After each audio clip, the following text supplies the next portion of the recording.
It's Wednesday on Your View. Welcome to the show. I am Mariah Afolabi Brown. As always, I have the ladies with me.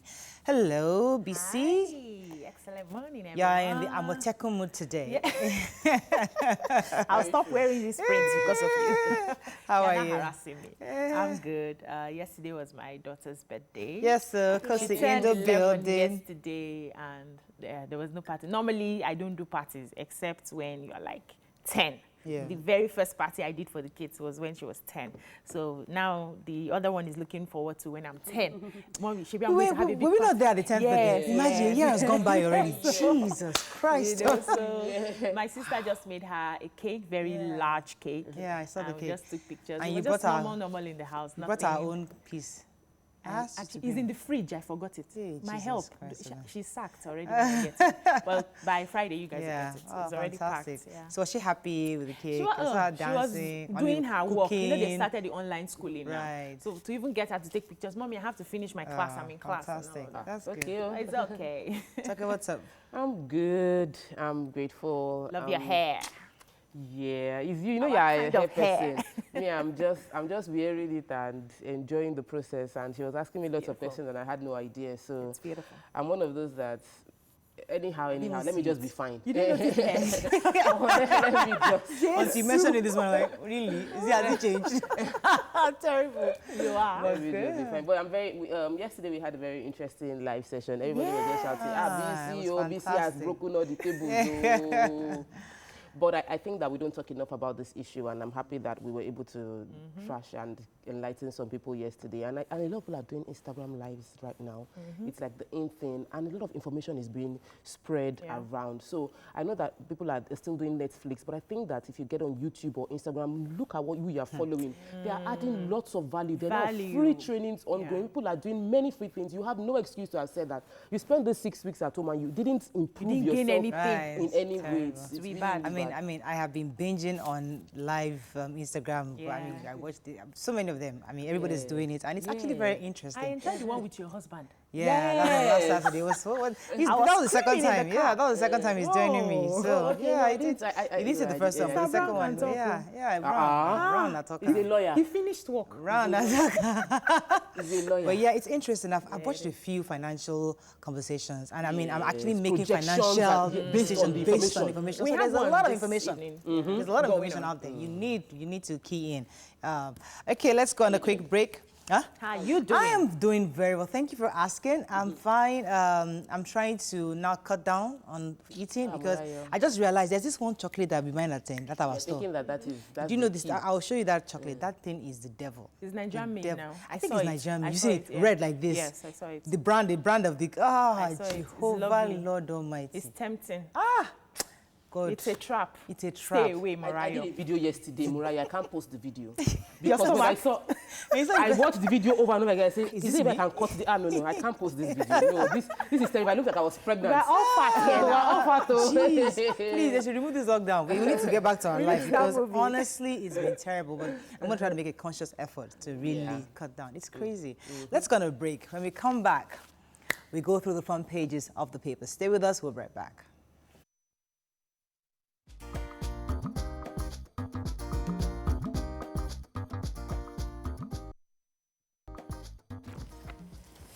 Right, starting with the nation. Relaxation of lockdown, not end of COVID-19, says government. 150 non-indigents sent away by Rivers government. IMF approves $3.4 billion emergency loan to Nigeria. Government agencies clash over palliative rice. And reps seek 36 billion naira special fund for states. Okay, lots of stories. Let's start with Rivers State. Whoa. Yes, so the Rivers State government has sent about 150 non-indigents to their state of origin in the north, Ebonyi, Akwa Ibom, and Niger Republic. They are saying this is one of the measures to curb the spread of the virus in their city. So they are also saying that these are actually vagrants, because I was wondering, why are you sending non-indigents away? You're supposed to take care of them since they're staying in your state. But I realized that vagrants are people who do not really have a base. They don't have a regular work. They are more like beggars on the street. So he sent them away, including their margeries, saying that this is the only way that he can secure his own state. And he's made arrangements for them to be taken to their locations by the government transportation. Oh, that's Okay, good. That's interesting. Good. So governments, yesterday I took the story about the Minister for Humanitarian Affairs saying that Ajia Sadia Farouk, saying that she got all the rice were approved. Okay. NAFDAC has responded saying that, hey, we only checked the rice that came in from Idi Iroko. We did not know how you distributed or which rice went to where. And NAFDAC DG, Professor Mojisola Adeyeye, is faulting the Ministry for Humanitarian Affairs for not verifying the rice that was distributed to each state, that it wasn't their fault. Oyo State has said that the rice is not fit for human consumption because it has weevils. That means the rice that was brought to them had weevils, but other states did not have that same complaint. And NAFDAC is saying, don't say that we approved. We didn't approve the rice. There were a whole lot of rice that we saw, and we only checked a few to be sure they were good. The final story I'd like to take in the nation is the IMF approving 3.4 billion emergency. The condition is that we have a unified rate. Now that's a lot of economic, that could have a uniform rate for the exchange. Okay. So now that will have a ripple effect on our economy, and I would like to bring in an economist to help us understand exactly the effects. We have almost because about 10. Our dollar, as you know, is subsidized right now. Yeah. We don't pay the real rate of the dollar. Right. The dollar in the free market is not subsidized. The dollar is subsidized at different rates for different industries. So the oil gets different, medical gets different rates. There are multiple rates that the CBN created so that it will be help easier. Businesses. Yes. And that caused a lot of round tripping. So now if they unify the dollar, it's going to have a ripple effect. And so we need to see how that's going to work going forward. Wow. Moving on now to the Punch. Buhari's team lands in Kano as 5 more personalities die. Policemen assault nurse, motorcyclist at the Ondo checkpoint. 300 stranded Nigerians suffering from starvation in Guangzhou, in China. Fahimi slashes political appointees pay by 50%. FG declares Friday public holiday for workers. For real? I don't understand. Umahi begs ban journalist, says feud not intentional. And FG Jonathan Diazani's foreign account details. Okay, FG 6 Jonathan's and Diazani's foreign account details. Okay, let's take a few stories. Go ahead.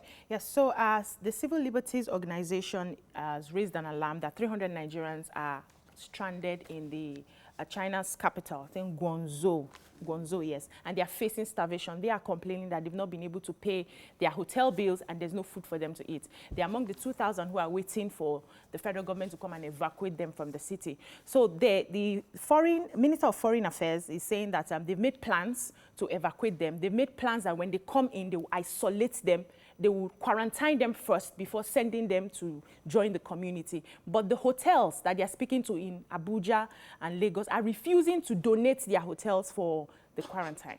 So I am pleading that if those businessmen, because I understand their own perspective, saying that if they don't, the stigma that will follow the hotels after all, if there's a way they can hide them, don't make it public that this particular hotel was used. Anyways, it will help them. I would like to take the story on Governor of Ebonyi State. Remember, he was blowing hot and cold. Was it last week or 2 weeks ago? Saying that the power of journalism. If they have the pen, the journalists have the pen, they have the whip. And that they need to be careful that he can't guarantee their safety in the state. But he has now done a U-turn and did actually a press briefing saying that, listen, now, you know you're our friends. We are partners in this together. We are all playing. Bantering. You know, this thing, don't just be saying stories without verifying. But listen, we're in this together.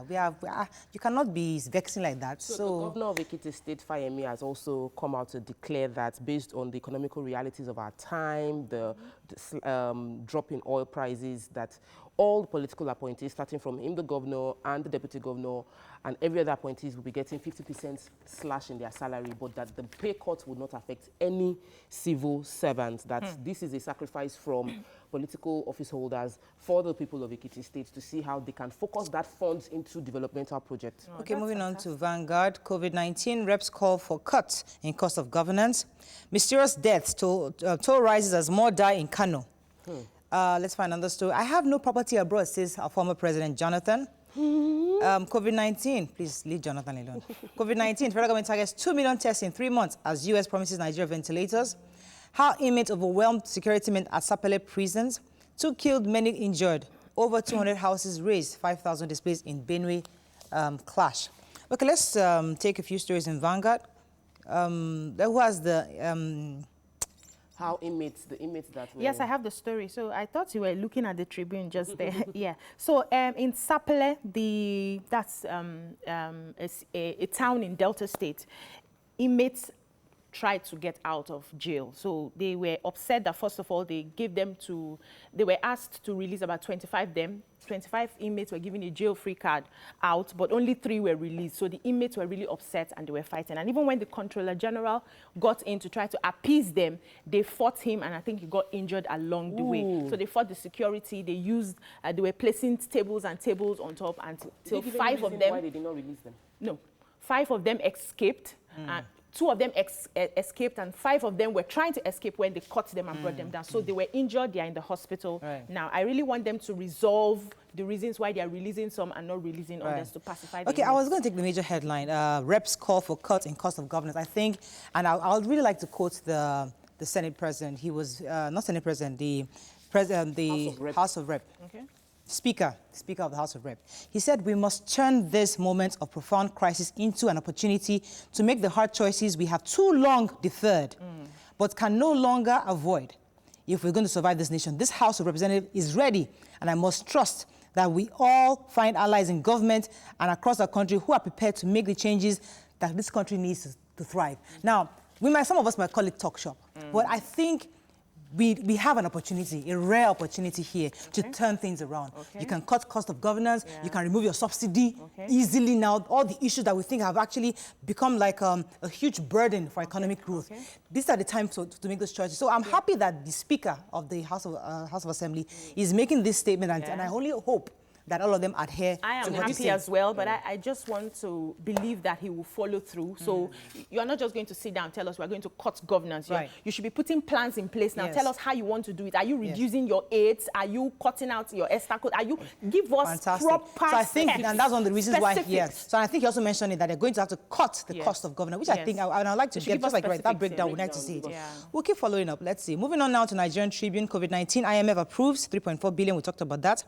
We neither sampled nor tested customs rights, says NAFDAC. We mentioned that already. Yoruba Nation now 45th UNPO member. No definite date for reopening of schools, says federal government. I'd like to take that story also. You have that story? Kano needs more testing centers, says Gandhi. Let's start with education, then we'll come to Kano. All right, so the federal government is saying that they've not set any definite dates for resumption because, you know, this COVID-19, we're taking it very serious and we cannot just release children into the schools when we have not, we need to call off and give them time before they come back to school. They are also saying that the WAEC examinations and the SSE were not cancelled, they were just postponed. So after schools have resumed, they will now fix a date for that. So we'll see. We don't know if the states, all the various individual states have taken decisions on this, but we know that the federal government has said that schools are moving on to further notice. Universal basic education covers secondary and primary schools. Only primary. So the primary is covered by everybody. Secondary would be based on each state, and the university. Okay, moving on now to dailies. Kano, go ahead, Kano story. Because people are dying, and it's tagged mysterious deaths. So the governor is crying out that he needs. The governor is crying out that he needs help, he needs funds. He said he's happy that he's ready to welcome with open hands the presidential task force on COVID, and that they need all the help they can get. They are willing to fully enforce the restriction of movement within Kano State. However, the House of Representatives has called and summoned PTF, NCDC over the mass deaths in Kano. So I'm waiting to hear the result of the autopsy, that there must be autopsy on all these deaths. These people dying, we should know what killed them, if it is actually COVID-19, and what has to spread the cover of whatever is killing them. Okay, I'm even happy that the government is asking for help, which is really important. Moving on to daily list on COVID-19, Trump calls our president, promises to donate ventilators. NLC rejects salary cuts over the COVID-19. 2020 budget under fresh threat as IOC's plan oil output cut. Senate approves Buhari's $850 billion loan request in 5 minutes. That has a groundbreaking, a record-breaking approval. Okay, let's talk about the NLC very quickly. Yes, so NLC, that's the Nigerian Labour Congress, is vowing to resist the reduction in salaries as a way to fight COVID-19, like some states are saying. So they are saying that they've positioned their people in different chapters to ensure that they resist it, because right now, this is not the time we should be talking about pay cuts. Before the salaries were given, it had to do with deliberations and agreements and contracts, so you can't just cut down. Sorry, does Labour, do they live in this country? I don't know. Are they coming from planets? planet Jupiter or something? Do they live in this country? I don't think we should start by cutting salaries right now. Really? I don't think Wow. so. There are other options. We are getting money right In now. case you don't know, I hope you know that there are COVID-19. many companies that people around me that have been cut 50%. Yes, I know 5 families. It shouldn't come from the federal government. Sorry? It shouldn't come from the federal government right now. Wow, where's the revenue coming from? I don't understand. They've been getting loans. They've been No, getting their money loan to is handle Did you know COVID-19. IMF said that the loan, a huge portion of it must go into healthcare sector. Yes. These loans are not for us to just come and pay salaries. Do you know they are for infrastructural development. But what Murayo is saying, the IOC, let me quickly give that fact, because in the papers also, sometimes it's in the Sun, where the international oil companies have decided on a fresh oil cut. So our budget has moved from $50 per barrel to $30. Right now, the reality on ground is oil price is around 12. No, I'm saying that our budget was stipulated at 30 per barrel, but now the oil price is about 12 to 10 per barrel. But the international organization, the OPEC, has had a meeting, and at the meeting they signed a deal to cut oil production, which would definitely even affect us more, because currently we have oil, our oils are not being sold, they are floating, and now we cannot even produce at the capacity we have because we have signed this deal, which will take effect on May 1st. So our revenue is going to reduce. Currently, our revenue from oil is 70% of what government earns comes from oil. So if we have reduction of 70% from our total revenue from the government, there is major crisis looming. And so before the NLC starts saying they are resisting, they should please. They are all going to pay this price. Give government ideas on well, maybe they will be willing to pay on their own personal salaries there to the. Why are you like this? No, because I am affected. Yeah. People around me are affected. Yeah. And some people start telling me something. Let's go on a break. We'll be right back.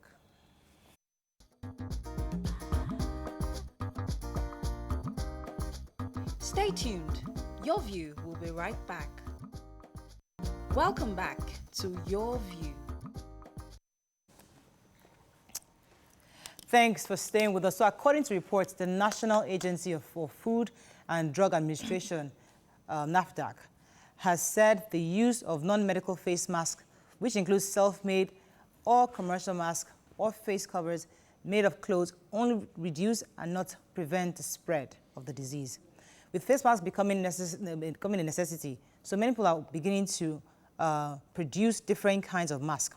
Joining us now is a consultant virologist, University College Hospital, Ibadan, Professor Adiola Fowotade. Good morning, madam. Are you there? Yes, I'm here. Good to have you on the show. Good morning, ma'am. Thank you. Before we go into the issue of face masks, which I know is also quite important, everybody's talking about it now. Recently, we've been very worried about the fact that, there was a recent video that went viral about a woman saying that the strain we have of COVID-19 in Africa, or that it's affecting black people, is such that we become asymptomatic. We don't show symptoms. All we have is probably body pains and makes us want to rest and sleep. And that's why people are dropping dead in different parts of the world. Do you feel that that is indeed what we are experiencing in Nigeria? The strain of COVID-19 that we see here is such that many of us are asymptomatic. We think we are fine, and then at some point we just lose the battle for with this against the virus.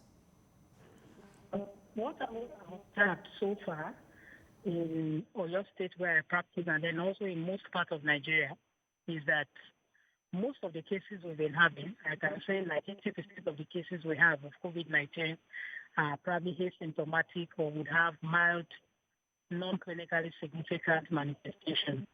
This is like a far cry from what you have in other parts of the world, where most of their cases are outrightly symptomatic. They have all this breathlessness, such that they would definitely require some kind of medical intervention. But in our instance, the reverse is the case. However, this bit about being asymptomatic and then later becoming overtly symptomatic is something I would not probably agree with. I think what is happening is that for some persons that have underlying diseases or have some other comorbidities, hypertension, diabetes, or who have some cardiac anomalies, or probably are pregnant or immunosuppressed, it doesn't matter whether they are here or somewhere else, those immunosuppressed states sort of make people to come down with overt or clinical manifestations, and they're also the ones that are likely to die from the disease. So it's not like we are moving from asymptomatic to becoming symptomatic just because we don't know in the first instance, but rather I think what we have is more of asymptomatic, and that's what it is. But for those ones that will be symptomatic, even right here in Africa, in Nigeria, they are symptomatic even from the outset. Right. I think they probably have these underlying comorbidities that I've just described, then definitely they would have more clinical manifestations than we would have in compared with the other group, and they are more likely to also succumb and die from the illness compared with those persons that are asymptomatic. All right, ma. So a lot of people are having symptoms of malaria right now. And because of the way the testings are being carried on, you can't just walk in and tell them you would like to test for COVID-19. You have to wait till you have the respiratory illness, the serious fever before they attend to you. Is this one of the reasons that we are getting a lot of deaths? Because, like she rightly said, people who do not show signs will just suddenly slump. Is there any way we can get the testing done somehow? I think you have touched a basic point, and the fact is that even though we have some kind of selection criteria for who gets tested and who doesn't, however, the secret to overcoming this COVID-19 and getting this out of the way is to ensure that we do more testing than we are doing at the moment. And the WHO itself has said that the way to go is testing, testing, and testing. Okay. Because it is not everybody that is going to have cough and breathlessness. It's not everybody that is going to have those respiratory symptoms that you have described. For some people, the only symptom they probably would have is tiredness. For some, they might have headache. For some, they might have loss of sense of taste and smell. So it's not all the time that we're having difficulty with respiratory symptoms and so on. So I think the emphasis should be on the fact that we need to keep testing and test as many people as we can possibly test. All right. I have to pause you for a quick second. Having respiratory symptoms does not mean that they cannot infect other people around them. And the only way you can get the person isolated and take him away from where it's going to infect others is if you screen him to be positive and it gets confirmed, and then you take him into isolation. Right. So there's no fact, there's no, I mean, there's no gainsaying. All right, point taken. Let me go on a quick break. We'll be right back. We'll continue this conversation after the break. Stay with us.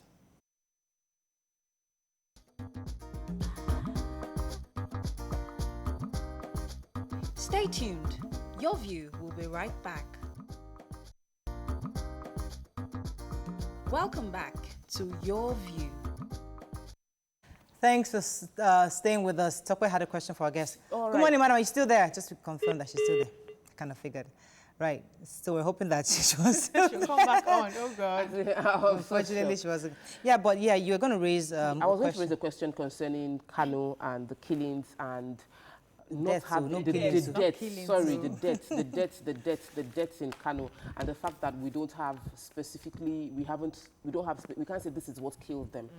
But she mentioned something that should worry us and should make us even more careful. She mentioned the fact that what is going on in Nigeria, most people just have body pains and just feel weak. So if body pain and feeling weak is what is the symptoms being presented by many people that have COVID-19 confirmed in Nigeria, it means that we don't know who has COVID-19 at all. And the likelihood of your interface with people that are positive I had asked based on the video that she's saying that black people across the world, according to that nurse, she's been a nurse for 35 years, and she was saying based on the observations and what they've seen, that black people and even across the world, that they're not showing symptoms. They just feel tired, their muscles hurt, and they just feel uncomfortable. Something called malaise, and then eventually they might die. And what happens is that their lungs get clogged up. They have that there's blood clots within the lungs that now clogs up their breathing, the windpipe. So it's difficult for them to breathe, and eventually they die. So that has been happening. That's why I asked that question. I hear she's back on now. Hello, madam, are you there? Yes, I can hear you. Yes, good to have you back. Tokwe had a question for you. Go ahead. So yeah, I wanted to ask you concerning the deaths recorded in Kano State. And the fact that somebody said that it was verbal autopsy. And I'm wondering, how can we trust verbal autopsy? How do we prevent the spread of whatever is killing them and confirm if it is not COVID without doing the autopsy? Because they said because of religious, religious practice that makes them bury immediately, they can't do autopsy. What do you think should be done? Can we verbally ascertain what could have killed those people? Sorry, can you take that again? Kano death autopsy. Okay, let Can me we use verbal autopsy to ascertain what has killed the number of people that have died in Kano? You know, the issue of using verbal autopsy, to me, is actually a joke. And this is because with this so-called verbal autopsy, especially when you are dealing with a virus that is evolving and could have myriad symptoms, it's very difficult for you to be able to pinpoint and say exactly that this death is actually from this virus or some other infectious disease. So I think the issue of saying that what we are going to need to do is verbal autopsy rather than to do actual autopsy, or at the most, take a post-mortem sample and then and send for confirmation. That's the least we can do.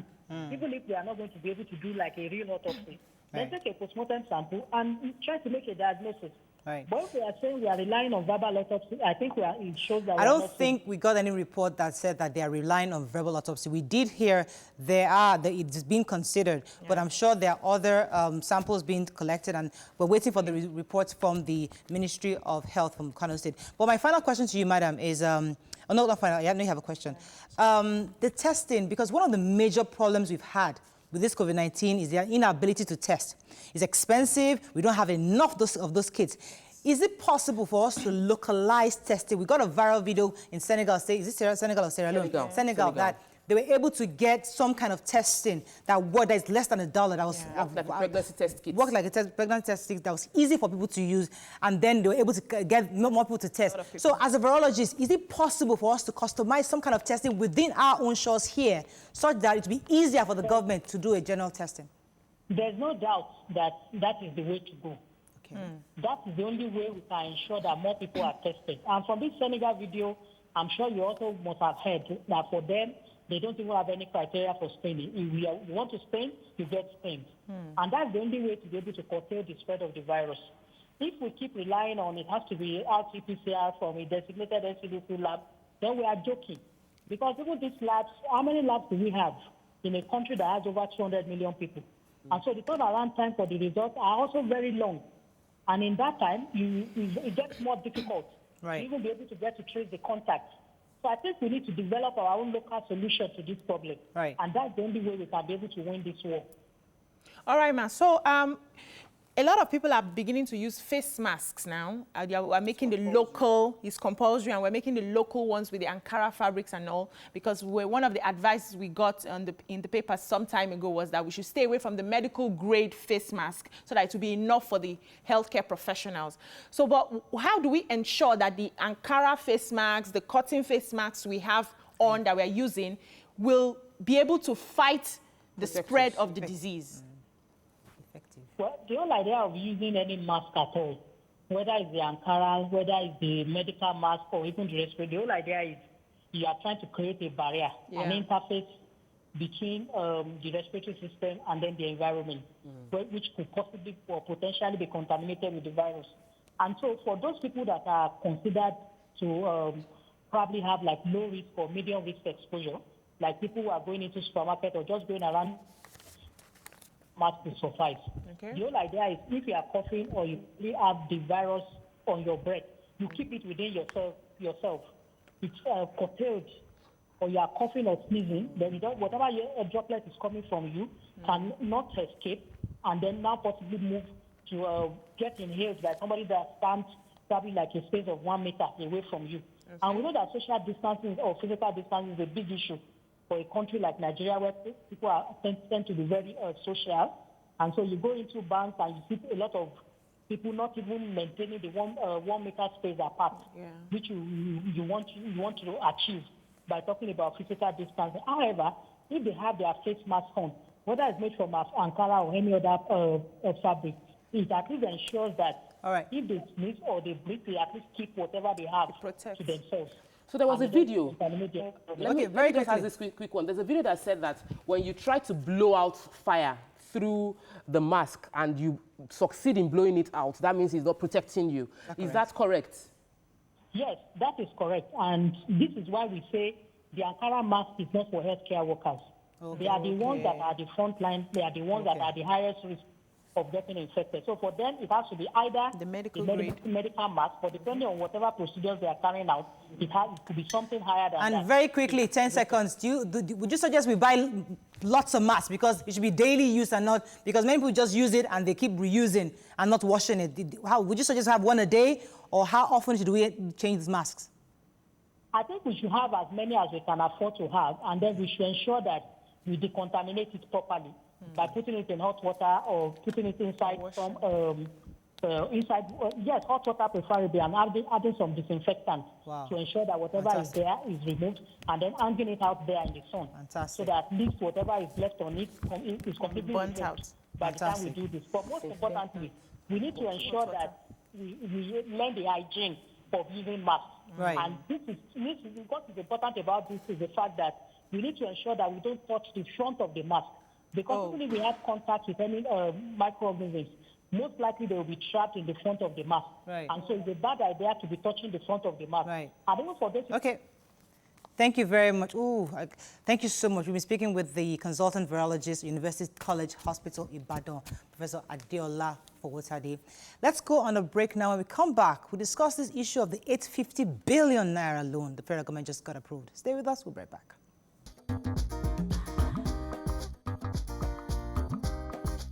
Stay tuned. Your View will be right back. Welcome back to Your View. Thanks for staying with us. So, yesterday, the Senate approved President Muhammadu Buhari's request for a loan of 850 billion to fund the 2020 budget, which is threatened by the falling price of crude, to fight and also to fight the COVID-19 pandemic. Joining us is the Chairman Senate Committee on Appropriations, Senator Barao Jibrin. Good morning, sir. Are you there? Good morning.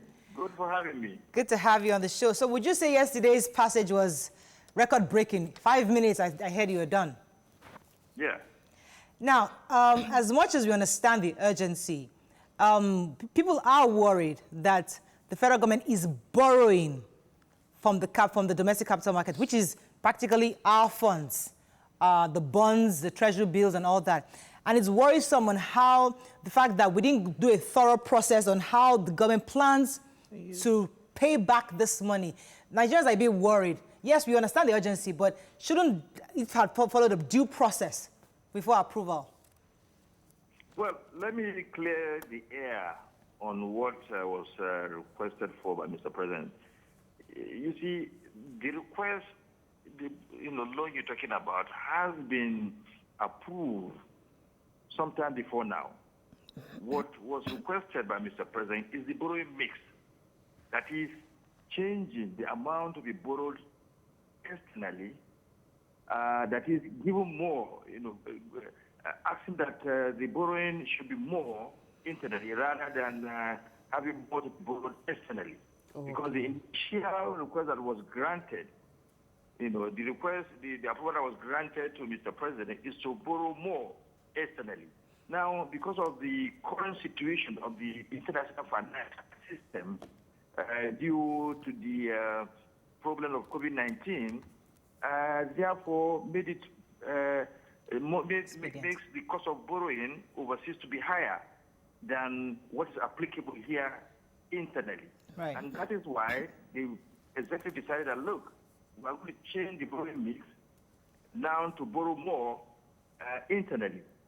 So this is what happened. It's not as if it was a new request. It's not at all. Okay. It was a request that was granted all right. before now. Okay, point taken. Go ahead. So I read in the papers the defense for why they decided to borrow internally and it being a more economical choice considering the change in the fluctuation of dollar price and the profits, the interest rates being better locally. But I want you to explain, to break it down. What does borrowing internally mean and who is giving the government these monies? Well, that was not, when we say, it could be from bonds that will be issued and so on and so forth. So, but what I want, the bottom line is the fact that due consideration has been taken in terms of the impact on the domestic financial market. It will not be something that will create negative effect on the domestic international market. In the domestic financial market. all those issues were resolved, were looked at before the request was brought to us. And we listened. There was an informal interface before with the finance ministry before that proposal was brought to the National Assembly. Right. So we're convinced that it's going to be better for the country to get the money borrowed, internally, because the cost of borrowing here is now cheaper compared to what is applicable in the international financial system. All right, All right, so the president's letter to the Senate for this request did not include a detailed, explanation on what the money was to be used for. He just mentioned critical projects. I was expecting that at least the Senate would have proved, asked him to give like a breakdown of these critical projects so that we know where exactly the money is going to before approval. Okay, let me tell you, I told you we've been having informal interface. We've been talking, we've been interfacing with the executive arm of government, with the Ministry of Finance and so on and so forth. So we told beforehand, and these are projects, these are issues that have been dealt with, have been issued. They've been dealt with before now. We've been given approval. I mean, we've given approval to the executive before now. So it's not a new thing altogether. Not a new thing. I told you from the beginning. Let me ask. The approval I was given is a borrowing mix now. Right. Borrowing more internally rather than borrowing more. Right. Let me ask you this question, sir. As Chairman Senate Committee on Appropriation, we've been getting quite a bit of money recently from EU. We just heard yesterday that Germany also sends about 2.2 billion naira, money from Africa Development Bank. Quite a bit of funds have come into Nigeria. What's the National Assembly doing to ensure that these monies are appropriately spent for the right purpose? You see, we have a very, very established system, financial system in this country. Right. And I want to tell you, it's one of the best in the whole world. Okay. Once these monies come in, this is a mere pronouncement. And once they come in, they're going into the consolidated revenue fund of the government. And they will not be spent until they have been appropriate. I mean, until they go through the process of appropriations. So there's nothing to worry about all these monies coming in. Once they come in, as I said, they were going straight into the consolidated revenue fund in line with the provision of our constitution. Right. And once a dime, a kobo is going to be spent, it has to be brought to the National Assembly for for appropriations. Okay. So don't worry about that. Okay, with this 850 billion, should we still be expecting a budget cut? Because this, I believe, was a part of the first budget that was set. So you are just showing it up with the 850. Should we still expect a budget cut? Of course, there should be. Our revenues are not coming in the way they should. This is just a portion of what we are going to use in funding the budget. It's not the totality of the money we are going to use in funding the entire budget. Okay. So they should be cut because the revenues are not flowing in just the way we had projected initially because of the COVID-19 pandemic. Let me take effect of COVID-19 pandemic. All right, because of time, I'd like to throw in as many questions as possible. Yesterday at the plenary, the Speaker, Honorable Gbajabiamila, was saying that this is a rare opportunity for us to fix things, paraphrasing now, that we must cut the cost of governance drastically, and we must begin to see what we can do to fix our economy. You were in the plenary yesterday. Could you tell us a bit about what exactly was agreed? And were there the specified steps? Okay, you know this, and specified steps on what we can do to ensure that we can cut cost of governance across board to make more funds available for us to use?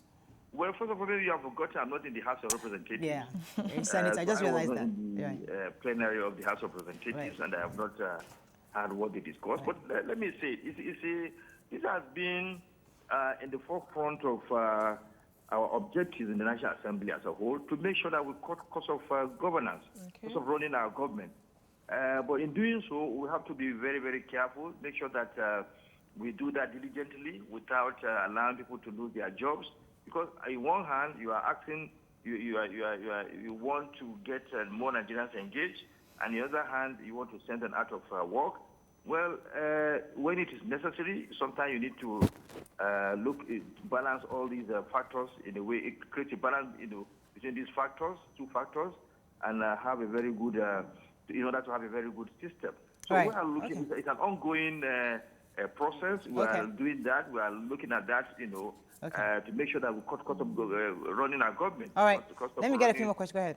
So, sir, many people are worried about the fact that misappropriation of funds will take place within the loads of money we're getting. You're saying that we shouldn't worry about it, that the system is tight. I want to take your word on that. Number two is the fact that there will never be a good time to streamline the system. And everybody has said, and everybody has agreed that we run a very expensive democracy. Yeah. So now we have a very good excuse to cut it. To what extent can the Senate or the House of Assembly impose on the executive to cut down? Is it the job of the House of Assemblies to say that this is where we want to cut down, this is how we want to cut down, or is it the job of the executive to say this is what to do? Can you clarify that so that we know who to face in protest? Let me tell you something that's been done, that is being done, not in the open. Yes, we are under lockdown in Abuja, but that does not stop us from working with the executive closely. We've been working. All this while we've been working, we've been interfacing with the executive arm of government. And all what we've been doing is in line with these facts we just stated. We've been trying to see how do we cut costs?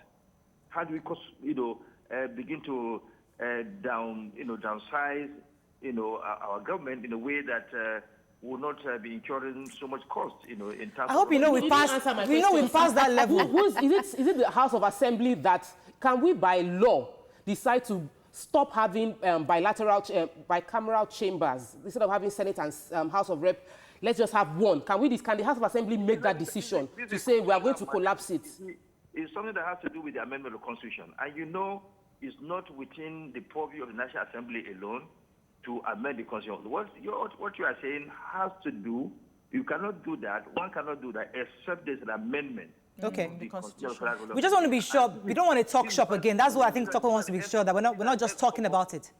But let me ask you this question concerning the IMF's condition for the loan, $3.4 billion loan that they have approved. They're saying that we must have a unified exchange rate. How possible is that? Is that something we can see happen? Because we've not heard anything from the Central Bank of Nigeria on this so far. Well, I do not want to put the cart before the horse. Okay. Issues like these are issues that have to be determined by the entire National Assembly. We need to work within our system and make sure that we go through our process. So I don't want to preempt what the National Assembly will do. I want to get this put on the table of both chambers, discuss the issue, and then, of course, I'll be able, as a chairman of one of the committees of the Senate, make my observation on whatever I need to say about it. I don't want to preempt the National Assembly. It's against our rules.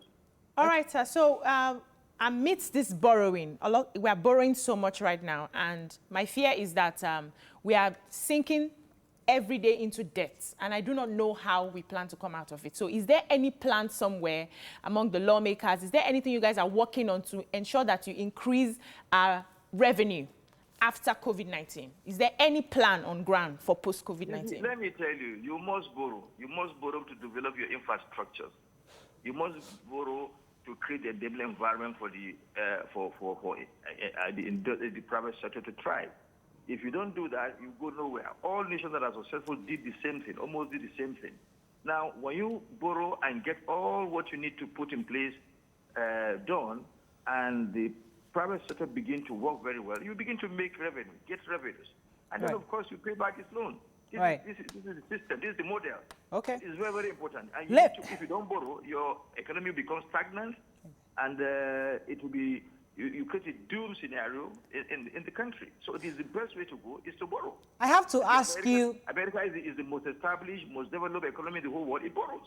Okay, point taken. Look at all successful economies in I have to borrow. I need to ask you about Kano, because you're from Kano.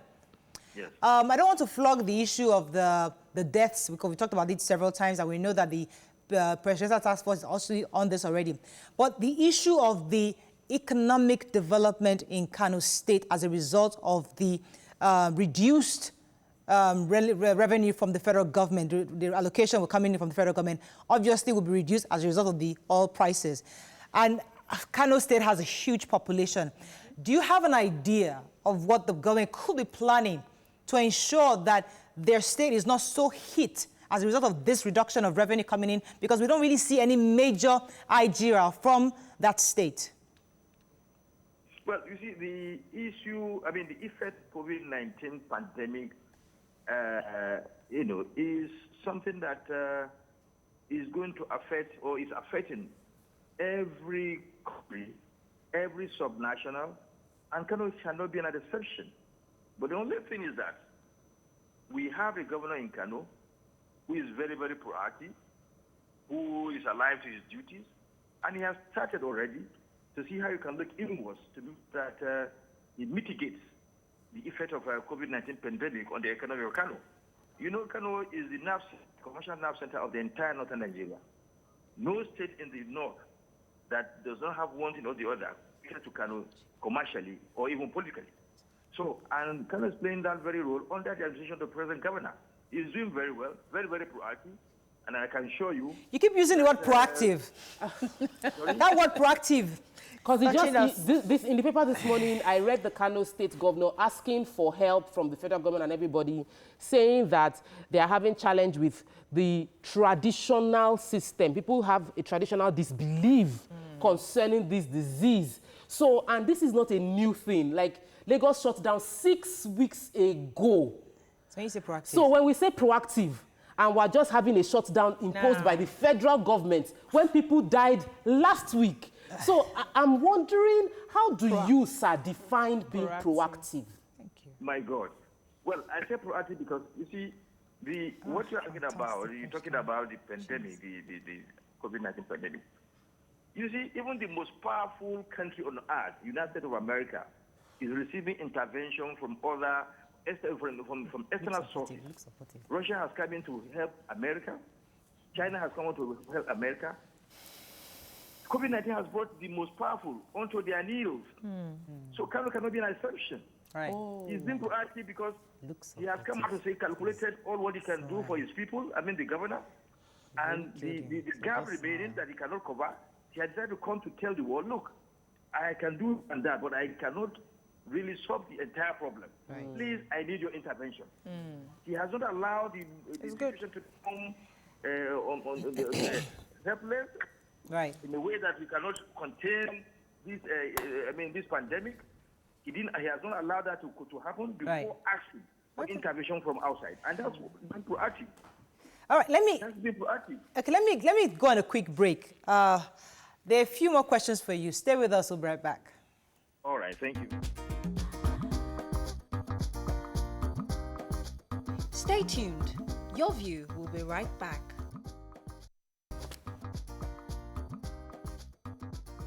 Welcome back to Your View. Thanks for staying with us, sir. So let me, BC had a question. Go ahead. All right. So in the West, we ran into problems because when people were asked to stay at home, a lot of them refused to stay at home because they had to eat. Now, you're going to be starting this 30-day lockdown. What are the measures you've put in place? 2 days? 2 weeks. 2 weeks, yes, 2 weeks. What are the measures you've put in place to ensure that your citizens stay in the house during the lockdown? Well, first of all, let me begin by saying, by telling you what the entire state is going to do or has been doing. Even before now, there has been a COVID-19 palliative committee set up by the state government. Okay. And it has been working around the clock, making sure that it takes to the poor of the poor palliative items, to help them for food and so on and so forth. And at the central level, like my senatorial zone, I'm also doing that, sending particularly, making sure that those who are in the rural areas, I give them items that will help them because they are now indoors, they don't go out. Okay. So we've been giving them food and other essential commodities for their survival, for them to use, so that they will not remain at home without the necessary items they need to run their lives.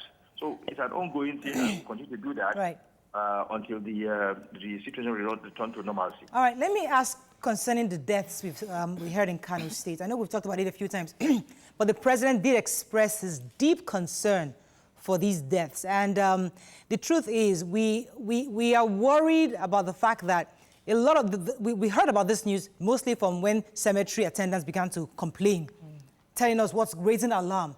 Now, I'd like you to help me understand the medical network, the system there. How come we didn't hear from the Ministry of Health ahead of time concerning the deaths? What's the process in them informing, getting information across from the various mortuaries or hospitals saying that we're having an increase in number of deaths? But it was almost as if nothing was done. We just heard it from the news, from the cemetery attendants, that they are overwhelmed with lots of corpses back to back. So could you give us an understanding of how your system runs in Kano State, the health system? Let me tell you, one fact I want to make it clear is that you can hardly find any state that is spending so much on its health system like Kano. As we speak, the government of Kano established a very, very big hospital just recently. This was a project that was started about 15 years ago, but was not, just about 10% completion. Okay. The hospital was completed and has the state of the most modern equipment. As we speak, there are several such hospitals around Kano. And currently, there's an ongoing project for the construction of a very, very big hospital to take care of cancer patients. Right. So it's a government that has been spending a lot. Now, let me come to the issue. Now, the issue of the increase in the number of deaths we are seeing in Kano as reported by some newspapers. I don't want to go into that now because a committee has been set up and is going around to find out the facts around this matter. I don't want to preempt the activity of this committee because it's purely a professional matter. Right. And as a politician, I don't want to make any comment on that. And what I want to show you, I want to assure you, and I want to tell you, based on my own findings, it was something. It is normal, you find number of this kind of deaths at this kind of in this period of the year, where you have high temperatures. You are going to about 40-something degrees and so on and so forth. And then we have been experiencing this kind of situation, year in, year out in Kano. Right. So, but I do not want to, as I said, okay. All right. Point taken. We will wait to get, the part from the committee. Senator Jibrin, I want to ask you specifically concerning your constituency. How are you spreading the information concerning COVID-19 to your people? Yeah. Down to the villages to let them understand how to protect themselves and breaking down why they should sit at home? Yeah, we are doing that day in, day out, and in collaboration with the relevant agencies country. It's a collective responsibility. It's not something that one person alone will do. It's not a thing that is, okay, I'll do it separately. I thought you were in Abuja, sir. We are working with the federal agencies. We are working with the state agencies that are saddled with the responsibility of telling people how they should control themselves, how they should follow the protocols established by World Health Organization and other agencies that are professionally saddled with dealing with this crisis. So it's an ongoing thing, and we are doing that very, very well. So, and I can assure you, and I want to let you know that our people are now becoming more aware of the dangers of these serious and devastating pandemic. Okay. Is there any plans to protect your people from traveling interstates? Because there's a lot of community infections going on right now. Yes, there's a total lockdown, so nobody will travel. And I commend the governor. He has established several courts to deal with the defaulters of this very, very important exercise. And people are now abiding by the protocols established for the sake of dealing with this pandemic. So people are getting to understand, and the tendency now is very much on the side of abiding by the rules and by the protocols to deal with this very, very devastating pandemic. We have to wrap up. Let me take you back to the fact that you're chairman committee on appropriation. Contractors are worried at this time that their budgets that they've presented before COVID might have to be slashed as a result of the budget cuts across the board.